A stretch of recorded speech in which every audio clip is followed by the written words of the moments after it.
CBN e a Tecnologia, com Gilberto Sudré.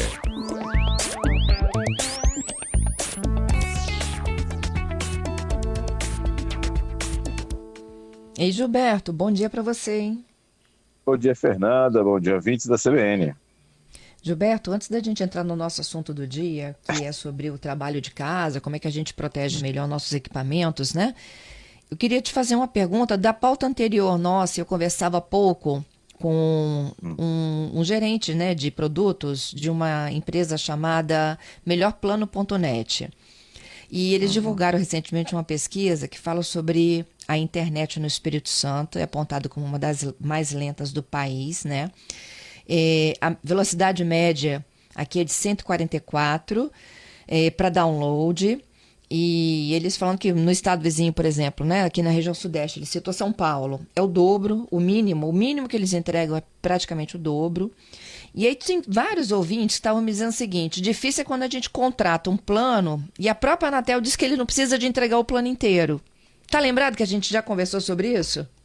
Lembro, exatamente. Esse é um problema que a legislação ela não obriga, na verdade, os provedores a entregar, na verdade, a velocidade nominal. Na verdade, pela legislação, o provedor tem como obrigação, né, entregar assim, no máximo, no mínimo, na verdade, 40% do que foi contratado, como velocidade instantânea, medição instantânea da velocidade. Então, quer dizer que eu contratei 100, mas eu recebo 40 e está tudo bem, que eu não posso reclamar dessa situação. Isso realmente é uma situação bastante complicada, né? Para os consumidores, né? Porque isso fica muito simples para os provedores terem que cumprir apenas, né, 40% do que foi contratado. É complicado isso, né? Não tem como rever isso, não, Gilberto? Exatamente. Na verdade, a legislação, né? Na verdade, assim, a legislação é uma questão e a concorrência também, né? Assim, se a gente tiver uma concorrência adequada e forte, né? Os provedores que não atendem essa velocidade vão perder clientes e com isso vão é, vão para outros locais e vão ter que se adequar e melhorar a sua prestação de serviço para que consiga de novo reconquistar clientes nessa questão. Então, a concorrência é uma alternativa para isso, né? Ou uma alteração na legislação, que eu acho mais complicado, né? Nesse momento, uma alteração nessa legislação aí para isso. Uhum, entendido. Ok. Em outros estados, né, só Ah, complementando, em outros estados, a legislação é a mesma do que a gente tem aqui também, só que por que que lá é mais alto, né, a velocidade mínima do que aqui? Porque lá tem uma grande concorrência, tem grandes provedores, grandes prestadores de serviço que prezam pela qualidade. Com isso, os outros concorrentes que querem, né, fazer frente, competir no mercado, vão ter que atender também com aquele mesmo nível de qualidade. entendido. Vamos para a nossa pauta então? Vamos falar como proteger nosso ambiente de home office?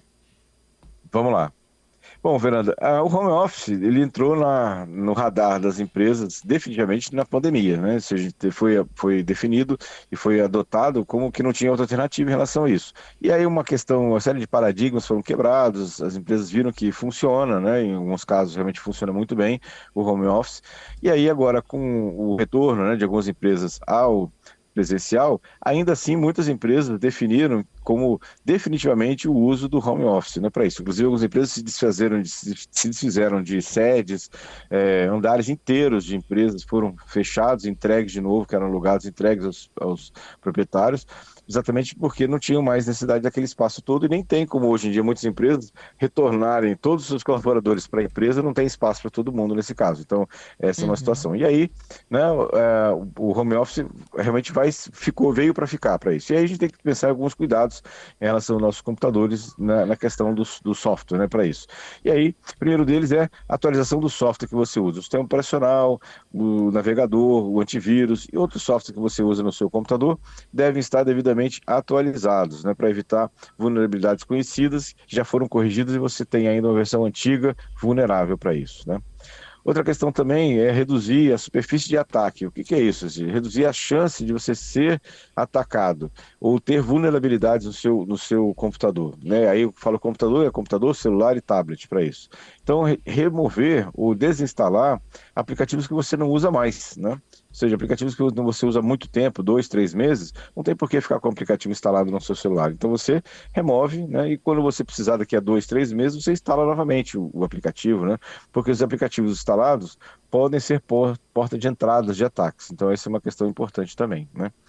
Proteção das informações confidenciais que você tem armazenado nos seus dispositivos. Então, criptografar o HD, criptografar a memória, né? Criptografar, inclusive, a parte de trânsito, né? Quando você acessa o sistema da empresa remotamente, os dados estão passando pela internet por locais que você não sabe ou não tem o controle. Então, é interessante que você criptografe através de uma VPN, né? Também esse tráfego, além da criptografia local, né? No seu computador, né, ou no seu dispositivo, o tráfego do dado, né, que vai do seu computador até a empresa, também deve estar devidamente protegido através de VPN, né, nesse caso, né, para isso. Né. Cuidado quando você acessa esses dados fora da sua casa, então rede sem fio aberta, né, cuidados com essa situação. Né. Um outro item interessante que entrou no radar definitivamente do home office são as videochamadas, né.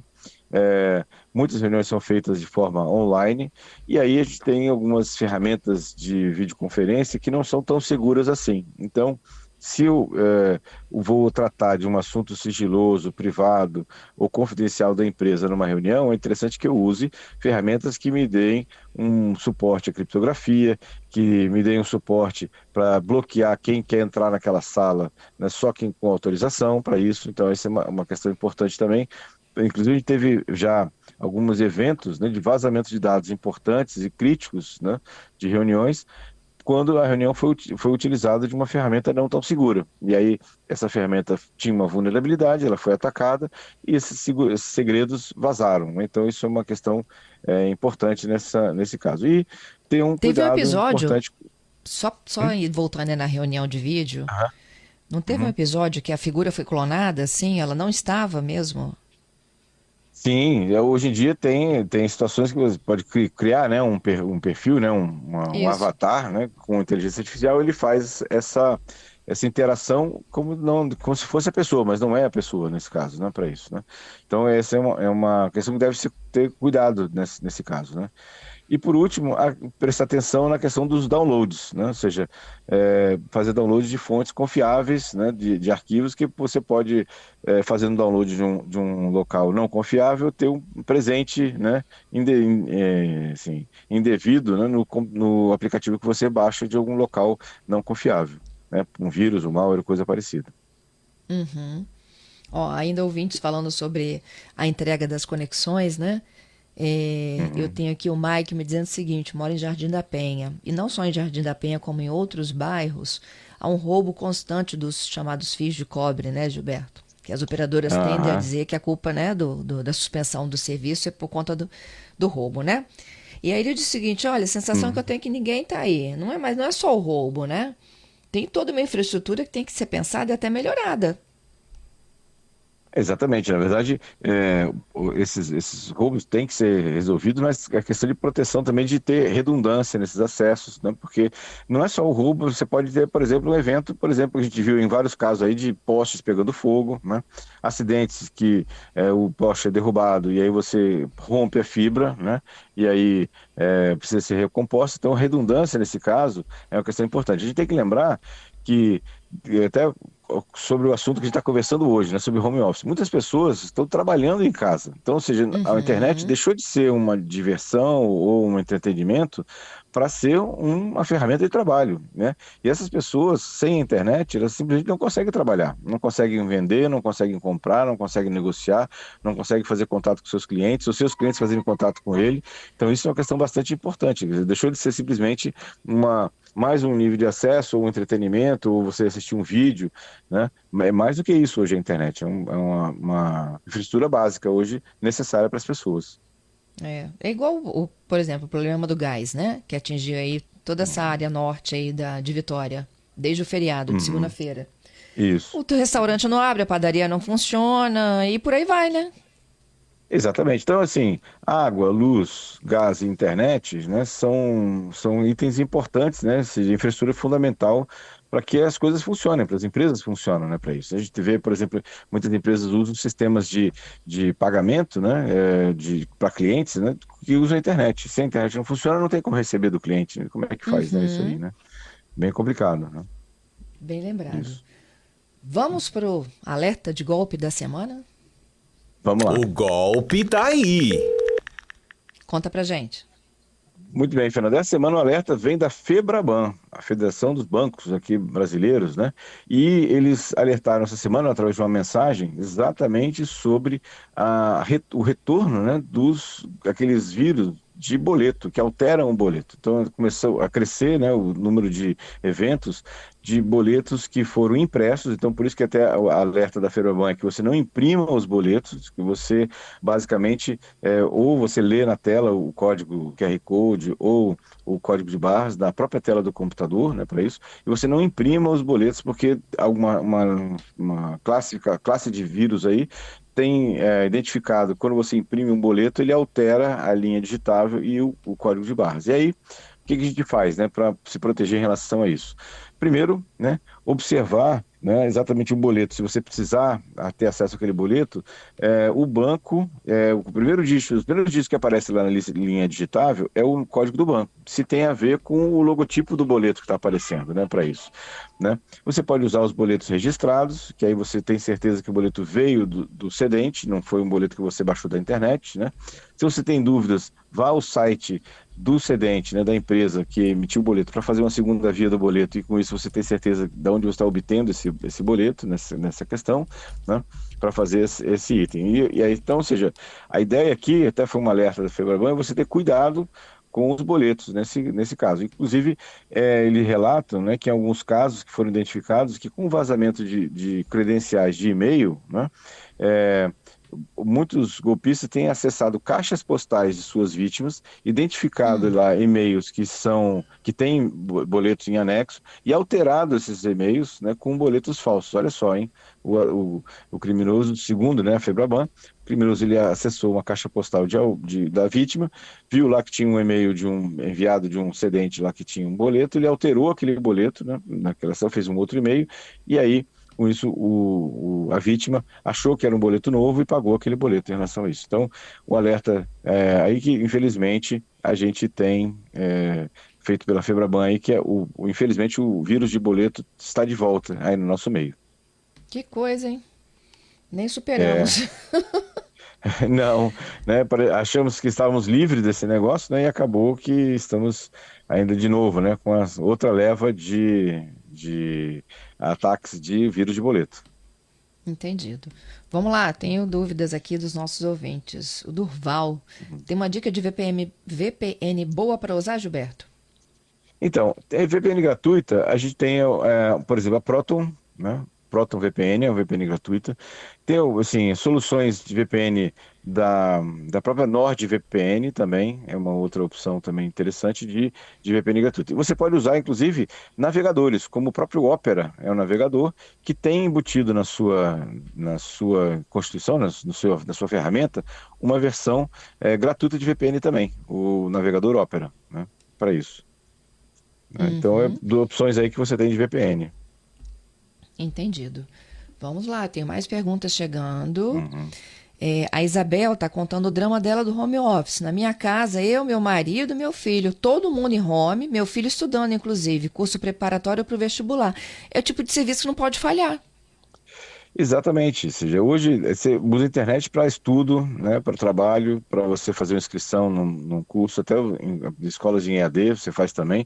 Então, tudo isso são questões que precisam da internet, né? Como eu falei, a internet deixou de ser aquela brincadeira, né, de entretenimento para ser uma coisa séria de trabalho, de estudo. Então, faz falta quando você fica sem a internet, né, ou tem internet de má qualidade, isso realmente faz diferença. Entendido.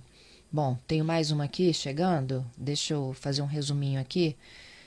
Do Uhum. Alexandro. Wi-Fi, a internet cai. Quando você bota no cabo de rede, notebook, a internet fica com uma estabilidade boa. Por que isso? Bom, se o Wi-Fi, a internet está ruim, eu olharia se tem alguma outra rede sem fio próxima da sua, com grande intensidade de sinal, e está basicamente interferindo, por isso que a internet cai, né?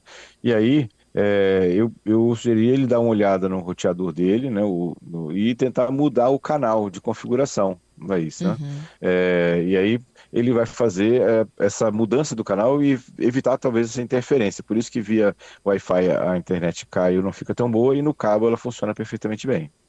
Entendido. O Antônio, sou motorista de aplicativo na Serra. Tem um plano da Vivo, que é de conta. Em alguns lugares ou bairros aqui na Grande Vitória, eu preciso de finalizar uma corrida e não consigo porque está sem sinal de internet. Aí eu tenho que sair, entrar em uma outra rua ou tentar procurar um outro local que o sinal volte. Vamos lá, para poder funcionar.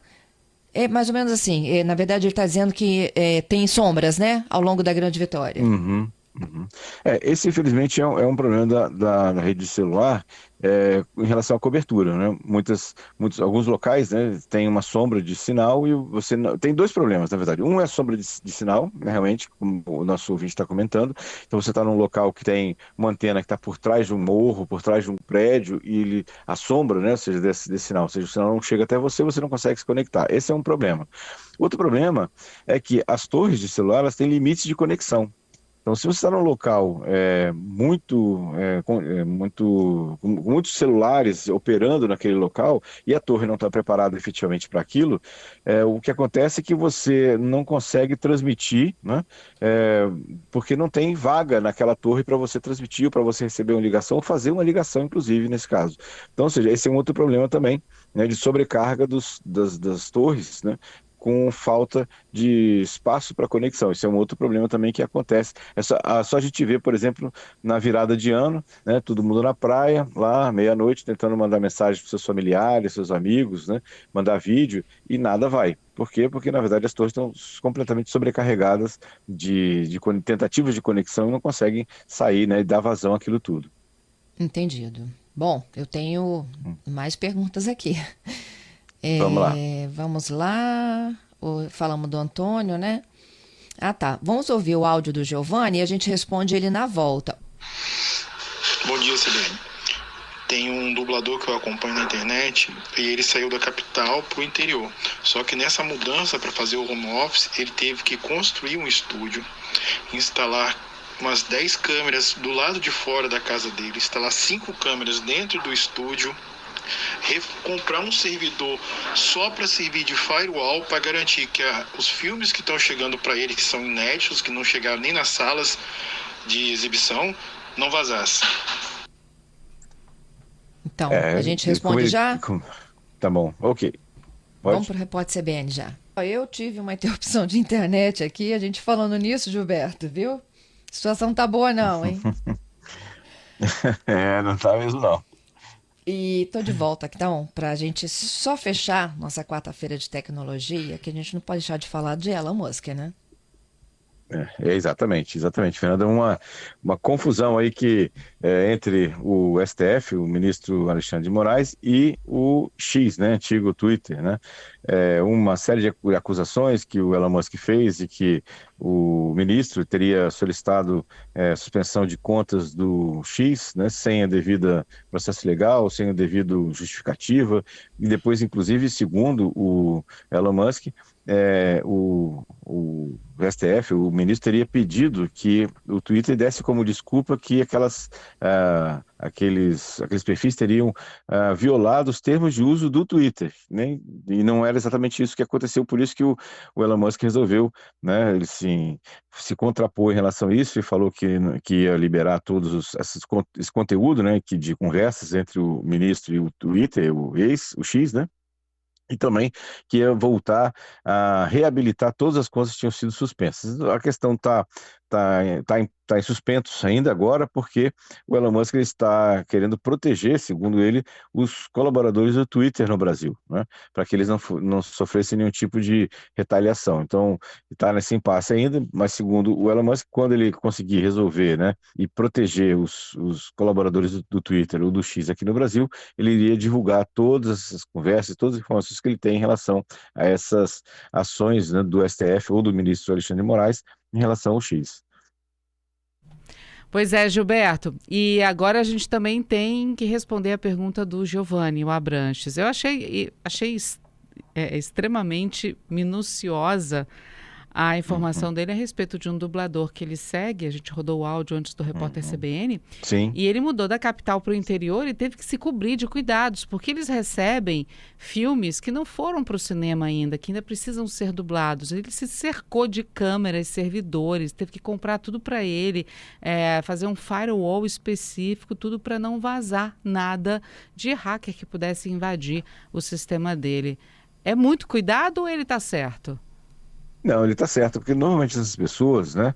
Eu vou fazer um outro paralelo também, as pessoas do Oscar, que recebem muitas vezes vídeos, né, para avaliação e votação, né, do prêmio do Oscar, eles também recebem muitas vezes vídeos que ainda não foram para o mercado, que foram de forma limitada para o mercado.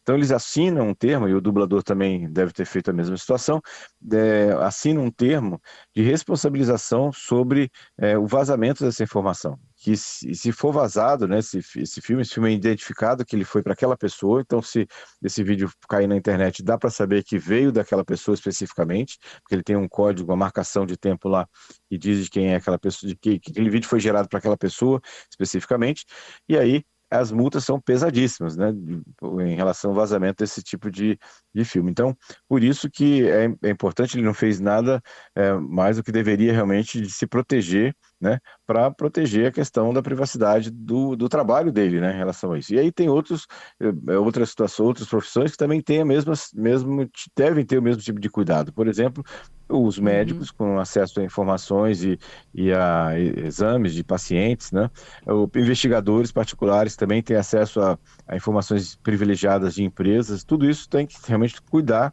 para que a informação não saia daquele círculo onde está autorizado a sua divulgação. É aquela máxima, né? Cuidado nunca é demais. Exatamente. Nunca demais a gente tem que realmente observar isso para proteger os dados que estão sob sua guarda, né? Basicamente, o dado do médico não é dele, é de terceiros e está sob a guarda deles. Então, ele é um fiel depositário daquela informação e ele tem que ter o cuidado adequado sobre isso. E por falar em cuidado da internet caindo, Fernanda está de volta conosco, né, Fernanda? Eu tô, gente, tô ouvindo essa conversa de vocês aí, o destino de Elon Musk no Brasil. Exatamente, assim, é uma situação bem complicada, viu? Porque, assim, bloquear o X, né, é uma situação, assim, bastante drástica e muitas pessoas que não têm nada a ver com a história vão sofrer por isso, porque o X ele é utilizado por muitas pessoas nesse caso, né? Multas de valores diários é uma alternativa, mas não sei se vai ser efetivo contra o Elon Musk, né, nesse caso, né, para isso. Já que ele parece, aparentemente, que ele comprou a briga, né? Ou seja, ele realmente agora se posicionou na situação de que não vai deixar barato essa situação. Então vamos ver como é que isso vai evoluir, né? Assim, a gente está só no começo dessa questão, vamos ver como é que isso vai evoluir mais à frente aí, acompanhar de perto aí essa confusão. Gilberto, muito obrigada, viu? Já te esperamos na sexta, hein? Obrigado, Fernando, obrigado aos ouvintes pelas muitas participações, um abraço para você e até sexta-feira com mais tecnologia.